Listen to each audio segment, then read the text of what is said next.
ओम नमो भगवते वासुदेवाय नमः। नमस्कार दोस्तों, कैसे हैं आप सब। बहुत स्वागत है आपके अपने ही चैनल इंस्पिरेशन ऑफ प्रेरणा में। दिवाली का महापूजन हम सब पूरे मन से करते हैं, पूरी श्रद्धा से, विधि विधान से, जितना हमें आता है, जितना हमारे पास सामान है, उससे हम माँ लक्ष्मी, गणेश भगवान, कुबेर भगवान, सरस्वती माँ का पूजन करते हैं और यही चाहते हैं कि माँ लक्ष्मी, गणेश भगवान सदा के लिए हमारे घर पर विराजें और हमारे घर में सुख शांति समृद्धि की कभी कमी ना हो। महालक्ष्मी की पूजा करना जितना जरूरी है, उतना ही जरूरी है ये जानना कि अगले दिन यानी कि कल के दिन सुबह जो पूजा की चौकी है उसका विसर्जन किस तरह किया जाएगा। तो आइए जानते हैं ये बहुत ही जरूरी बात। सबसे पहले अगले दिन सुबह यानी कि कल के दिन आपको अपनी पूजा की चौकी के पास, जहां पर आपने चौकी बिछाई थी, जहां पर आपने पूजा की थी, वहां पर जाना है और पूजा के पास जाकर दोनों हाथ जोड़कर माँ लक्ष्मी, गणेश भगवान से प्रार्थना करनी है कि वो भूल चूक क्षमा कर दें, जो भी आपसे पूजा पाठ में गलती हुई हो उसे क्षमा करें और सदा के लिए आपके घर में विराजें और आपके घर में सुख शांति समृद्धि बनी रहे, कभी भी किसी चीज की कमी आपके घर में ना हो। पूजा के दौरान, पूजा में जो भी आपसे आवाहन करने में, पूजा करने में या आगे विसर्जन करने में गलतियां हो जाएं, वो सब माता लक्ष्मी, गणेश भगवान, कुबेर भगवान और सभी देवी देवता क्षमा करें। इसके बाद आपको करना क्या है कि आपको पूजा में जितने भी फूल आपने चढ़ाए थे, चाहे वो जमीन पर चढ़ाए हों या चाहे आपने चौकी पर चढ़ाए हों, उन्हें फूलों को एक साथ इकट्ठा कर लेना है। इन फूलों को आपको डस्टबिन में बिल्कुल भी नहीं डालना है। इन फूलों को आप गमले में डाल दें, वो धीरे धीरे अपने आप ही डिके हो जाएंगे और मिट्टी में मिल जाएंगे।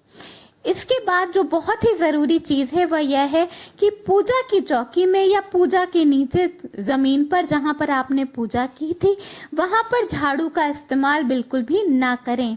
वहाँ पर आप एक साफ स्वच्छ कपड़ा ले लें और उसी से चीज़ें पोंछें। हल्दी, रोली, चंदन जो भी गिर गया हो उसे बिल्कुल भी झाड़ू ना लगाएं, वहाँ आप एक स्वच्छ कपड़े से ही पोंछें।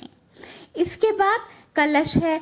कलश में आपको क्या करना है, कलश के पानी को पूरे घर में उसी आम के पत्ते से जो आपने कलश में रखा था, या अगर नहीं रखा था तो फूल से पूरे घर में, बाथरूम को छोड़कर बाकी पूरे घर में उस जल को छिड़क दें और बचे हुए पानी को तुलसी जी में डाल दें। कलश में अगर आपने सुपारी और सिक्का डाला था तो उसे उठाकर अपनी तिजोरी में रख दें और जो कलश है उसे ऐसे ही बिल्कुल भी ना फेंकें। उसे आप अपने गार्डन में, अपनी बालकनी में पेड़ लगाने के लिए रख सकते हैं। बस इस बात का ध्यान रखें कि उसमें कांटे वाला पेड़ बिल्कुल भी ना लगाएं।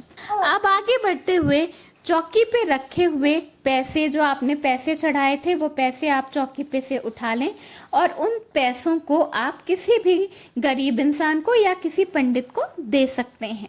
गरीब इंसान को देना ज़्यादा अच्छा माना जाता है। अगर कोई भी ना हो तो आप अपने घर के आसपास या अपने घर में ही किसी कन्या को भी वो पैसे दे सकते हैं। चौकी पे बिछे कपड़े को आप उठाकर अपने घर की तिजोरी में जो आपने ज्वेलरी वगैरह रखा हो वो लपेट कर रख सकते हैं। ये बहुत ही शुभ माना जाता है। वो कपड़ा पूजित होता है, उस कपड़े पे आपने रखकर पूजा करी थी, उस पे गहने लपेट के रखने से आपके गहनों में बढ़ोतरी होती है, ऐसा माना जाता है। गणेश भगवान, लक्ष्मी माँ की मूर्ति पूरे साल के लिए अपने घर में ही रखी जाती है। अब जो छोटे छोटे दिए आपने पूरे में जलाए थे, उन दियों को भी इसी तरह बिल्कुल भी ना फेंकें। उन्हें एक साथ इकट्ठा कर लें और उसके बाद किसी पीपल के पेड़ के नीचे डलवा दें।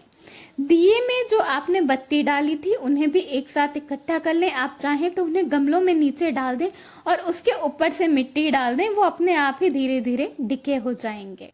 पूजा में चढ़ाए हुए फल, फूल, प्रसाद को आप उठा लें और अपने घर वालों में और अपने आपके यहाँ जो काम करने आते हैं उन्हें बांटकर वो प्रसाद खा लें। अगर प्रसाद बहुत ज़्यादा है तो आप उसे ज़रूरतमंद लोगों को भी बांट सकते हैं। कलश पे रखा गया नारियल बहुत लोग विसर्जित कर देते हैं और बहुत लोग अगले पूरे साल के लिए अपने घर में रखते हैं। तो वो जैसे आपके घर में परंपरा हो आप उस तरह से कर सकते हैं। अगर आप विसर्जित करते हैं तो उसे बहते हुए जल में विसर्जित कर सकते हैं।